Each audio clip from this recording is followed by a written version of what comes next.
రానున్న ఎన్నికల్లో దొరల ఘడీల పాలనను బద్దలు కొడతామన్నారు నిజామాబాద్ జిల్లా ఆర్మూర్ నియోజకవర్గ బీజేపీ అభ్యర్థి పైడి రాకేష్ రెడ్డి. ఆర్మూర్ నియోజకవర్గంలో అధికార పార్టీల ఆగడాలు ఎక్కువయ్యాయని ఆరోపించారు. గత 9.5 ఏళ్ల పాలనలో ఎక్కడ అభివృద్ధి జరగలేదన్నారు. ఈ ఎన్నికల్లో ఆర్మూర్ నియోజకవర్గంలో కారు జెండాను తీసేసి కాషాయం జెండా ఎగరవేస్తామంటున్న రాకేష్ రెడ్డితో మా నిజామాబాద్ ప్రతినిధి నవీన్ ఫేస్ టు ఫేస్. ఈ ఎన్నికల నోటిఫికేషన్ విడుదలతో మొత్తం నిజామాబాద్ జిల్లాలో రాజకీయం ఒక్కసారిగా వేడెక్కింది. ముఖ్యంగా నిజామాబాద్ జిల్లా ఆర్మూర్ నియోజకవర్గంలో పూర్తిగా రాజకీయాలు వేడెక్కిన పరిస్థితి కనిపిస్తుంది. ఇక్కడ మాత్రం త్రిముఖ పోటీ నెలకొంది. ఎవరికి వారు కూడా ప్రజల వద్దకు వెళ్ళి ప్రజలను ప్రసన్నం చేసుకునే ప్రయత్నం చేస్తున్నారు. అయితే ముఖ్యంగా ఆర్మూర్ నియోజకవర్గంలో ఆర్మూర్లో బీజేపీ పార్టీ ఎలా ఉంది దీనిపై మనతో మాట్లాడడానికి ఆ పార్టీ సీనియర్ నాయకులు పైడి రాకేష్ రెడ్డి గారు ఉన్నారు. వీరు అడిగి మరో చెప్పండి, ఆర్మూర్లో బీజేపీ పార్టీ ఎలా ఉంది, ఎలా ముందుకెళ్తున్నారు, ప్రజల వద్దకు వెళ్తున్నారు? ఆర్మూర్లో బీజేపీ పార్టీ అసలు ఊహించనంత, మా సర్వేలలో ఊహించనంత ఎత్తునుందండి. మాకు తెలిసి ప్రధాన పార్టీ అభ్యర్థి ఎవరైతే ఉన్నారో ఆశన్న గారి జీవన్ రెడ్డి, వాళ్ళ సోదరుడు మిత్రుడు వినయ్ రెడ్డి గారు ఇద్దరు కలిసింది ఒకటే పార్టీ, ఇద్దరు ఉండేది ఒకటే పార్టీ, ఇద్దరు తినేది ఒకటే కంచం. కాబట్టి ఇద్దరికి డిపాజిట్లు రావు అనేది మా ప్రజల స్పందనను బట్టి అర్థమవుతుంది. ఇక్కడ ఒక భారతీయ జనతా పార్టీ మాట అంటే నిలబెట్టుకునే పార్టీ, దేశం అంటే ఇష్టపడే పార్టీ, దేశంని కాపాడుకునే పార్టీ, ప్రజల్ని కాపాడుకునే పార్టీ భారతీయ జనతా పార్టీ. ఇంతకుముందు 2 సార్లు మేము తప్పు చేసినాము, ఈసారి తప్పు చేయమన్నా ఈ భారతీయ జనతా పార్టీని ఆదరిస్తాము, గుండెల్లో పెట్టుకుంటాము. దయచేసి యూపీలో అభివృద్ధి ఎట్లుంది, భారతదేశ అభివృద్ధి ఎట్లుందో మా ప్రాంతాన్ని కూడా మొత్తం నిర్లక్ష్యం చేయబడ్డది.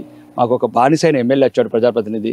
ఎంతసేపు ఉదయం నుంచి సాయంత్రం వరకు దొరల సాకిరీ చేయడానికే సరిపోతున్నది. మేము అనుకోలేదు ఈ దొరల బానిస అవుతాడని. మేమేదో ప్రజాప్రతినిధిగా మా సమస్యల గురించి పోరాడతాను కానీ హెలికాప్టర్లలో చెరుపులు తీసి చిన్న దొర పెద్ద దొర దగ్గర ఊడిగని చెప్తానని అనుకోలేదు. కాబట్టి ఈసారి మిమ్మల్ని గెలిపిస్తాము అని ప్రతి ఇంట, ప్రతి మహిళ, ప్రతి వృద్ధుడు, ప్రతి బిడ్డ ఈ ప్రాంతం అంతా కోడైకొస్తున్నది.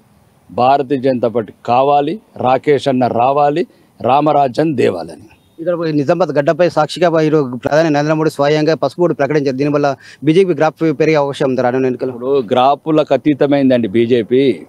ఆర్టికల్ 370 అన్నామా చేశాము, రామ మందిరం కడతామన్నామా కట్టాము, రహదారులు చేస్తామన్నామా తెచ్చాము, మౌలిక వసతులు చేస్తామన్నాం, దేశాన్ని అభివృద్ధిలో తీసుకెళ్తున్నామా లేదా, వందే భారత్ ట్రైన్ 3 గంటలలో కూడా 600 కిలోమీటర్లు పోయే ట్రైన్లు తెచ్చామా లేదా. అదే భారతీయ జనతా పార్టీ. శ్రీ గౌరవనీయ నరేంద్ర మోడీ గారి నాయకత్వము ప్రపంచమంతా ఒక విశ్వాసంగా చూస్తున్నది. కాబట్టి అభివృద్ధిలో బీజేపీకి అబద్ధం అనేది ఉండదు. పసుపు బోర్డే కాదు, ఇప్పుడు గల్ఫ్ బోర్డు కావచ్చు, ప్రత్యేకంగా మంత్రిత్వ శాఖ పెడుతున్నాం. మా ప్రాంతం నుంచి గుండెలు అలిసిపోయి ఏడ్చిన కుటుంబాలు ఉన్నాయి. నెలల తరబడి శవాలు రాని ఇల్లున్నాయి.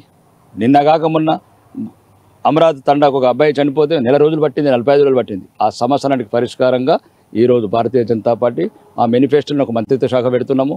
రకరకాల సౌకర్యాలు అంటే మరిచిపోయిన ఒక 20 లక్షల మంది గురించి మరిచిపోయిన ఈ దొరలకు సంబంధించిన పార్టీలు అన్ని జాగ్రత్తలు తీసుకుంటున్నాము. పసుపు బోర్డుతో పాటు ఇప్పుడు కొత్తగా నిజాం షుగర్ ఫ్యాక్టరీని కూడా తెరిపించాలనుకుంటున్నాము. ఇక్కడున్న యువతకు ఉపాధి అవకాశాలు, రవాణా సౌకర్యాలు, మెరుగైన మౌలిక వసతులు, విద్య, వైద్యము, రేషన్ కార్డులు, పెన్షన్లు, ఇంకా రకరకాల సమస్యలతో కొట్టిమిట్టాడుతున్న ఈ ఆర్మూర్ ప్రాంతాన్ని అభివృద్ధి పథంలో తీసుకెళ్లి దీన్ని ఆదర్శంగా తెలంగాణకే మోడల్ ఆఫ్ తెలంగాణగా చేయడానికి కంకణం కట్టుకున్నాను. అంటే నరేంద్ర మోడీ గారు పసుపు బోర్డు ప్రకటించారు కానీ ఇక్కడ ఏర్పాటు చేస్తాం ఇంతవరకు చెప్పలేదు. కేవలం ఎన్నికల స్టంట్ మాత్రమే ప్రతిపక్షాలు ఆరోపిస్తున్నాయి. కనీసం వాళ్ళకి లేకుండా మీకన్నా ఉండాలా. ప్రధానమంత్రి నరేంద్ర మోడీ గారి గురించి మాట్లాడడానికి రష్యా అధ్యక్షుడు, అమెరికా అధ్యక్షుడే భయపడుతున్నారు. అంటే ఒక నిక్సారైన ఒక నిజాయితీ పరుడు, ప్రపంచ నాయకుడు అని కొనియాడుతున్న నాయకుడి గురించి మీరు మాట్లాడుతున్నారంటే, director general foreign trade already orders కూడా ఇష్యూ చేసింది. 900 కోట్లతో బోర్డు సంచబడుతుంది. Government of India, not Narendra Modi, BJP, other government of India orders issue చేసింది, గవర్నమెంట్ ఆర్డర్స్. కాబట్టి కొద్దిగా ఆలస్యం అవుతుండొచ్చు. అంటే ఈ మేనిఫెస్టోల వల్ల కొద్దిగా రాష్ట్ర ప్రభుత్వం కూడా సహకారం అందించాలి. కానీ రాష్ట్ర ప్రభుత్వం తెలుసు కదా, ఆ కుటుంబానికి సహకారం తప్ప ఆ కూతుర్లు అలా కుటుంబ సభ్యులు జైలుకోకుండా కాపాడుకోవడానికే సరిపోతుంది ఆ కుటుంబానికి తప్ప. ఇట్లాంటి యువతకు ఉపాధి అవకాశాలు చూపిద్దాము, లేకపోతే డిఎస్సీలు పెడదాము, గ్రూప్ 1లు పెడదాము, అమరవీరులు ఆత్మహత్యలు తీసుకున్నారు వాళ్ళ ఆశయాలు సాధిద్దాం అనేది లేదు. ఇప్పుడు కొడుకు పోయిండి, ఇప్పుడు మనమని ఎట్లా ముఖ్యమంత్రి చేసుకుందాము, మళ్ళీ భద్రాచలంలో తలంబరాలు ఎట్లా మోపిద్దామా మనమడుతోని. అది మొత్తం రాజరిక పరిపాలన, నిజాం పరిపాలన. నిస్సిగ్గుగా మాట్లాడుతున్నాడు ముఖ్యమంత్రి. ఏమని అసెంబ్లీలో నిజాం పాలకుడు మంచోడు. ఎందుకు మంచోడు? మా అమ్మమ్మల సల్లు కోసినందుక, బతుకమ్మలు నగ్నంగా ఆడించినందుక. అవు దొరా, ఓ సిద్దిపేట దొర అంటే మా అమ్మమ్మల్ని నగ్నంగా ఆడిచ్చారు కదా బైరాన్పల్లి, అందుకోసం మీరు నిజాం దొర మంచోడేండ. మారర్రా మీరు దొరలే ఎప్పటికైనా. మేము నమ్మాము చూడు, రైలు పట్టాల కింద తలలు పెట్టుకున్నారు మా బిడ్డలు. శ్రీకాంతాచారి తగలబెట్టుకున్నాడు, యాదిరెడ్డి ఉరిపెట్టుకున్నాడు. ఆ రోజు నీ అల్లుడు హరీష్ రావు దళితుడైన అధికారిని దండి ఏపీ భవన్లో. నిన్నగాక మొన్న సిద్దిపేట దండుతుంటే ఎన్ని వద్దులు దండుతారా మమ్మల్ని? అంటే మేము బుట్టిమేమి తల్లు తింతందుగా? నో, వచ్చింది మడతబెట్టి కొట్టే రోజు వచ్చింది. ప్రజాస్వామ్యయుతంగా ఓల్ట్ అనే ఆయుధంతో కొడతాం మీ కుటుంబాన్ని.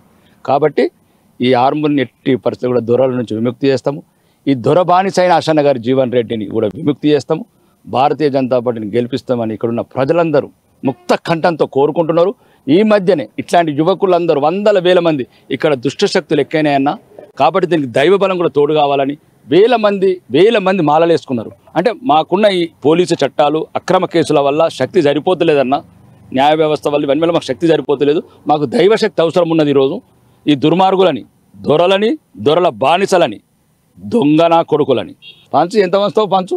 ప్రజలందరూ అనుకుంటున్నారు వీడు క్వింటాల కొద్ది టన్నుల కొద్ది దోషిండు, మాకు గ్రాముల కొద్ది ఇస్తున్నాడు అన్న. ఇంట్లో కూడా అన్యాయం చేస్తున్నాడు అని. అది ఆ బంగారం తీసుకపోతే ఔషధ దుకాణాలు ఏమంటున్నాడు, ఇదంతా దొంగ బంగారం ఉన్నది, నమ్మకం అంటున్నాడు. అలా బామారుదులు ఏమో పెరికిట్ల డబుల్ బిల్ ఉంటే ఇల్లుకు 2 లక్షలు. ప్రతి దగ్గర కమిషన్లు, ఇసుక దందాలు ఇవన్నీ నిర్మూలిస్తాము. ఒక ధర్మమైన న్యాయమైన పరిపాలన తెచ్చుకుంటాం ఈ ప్రాంతం.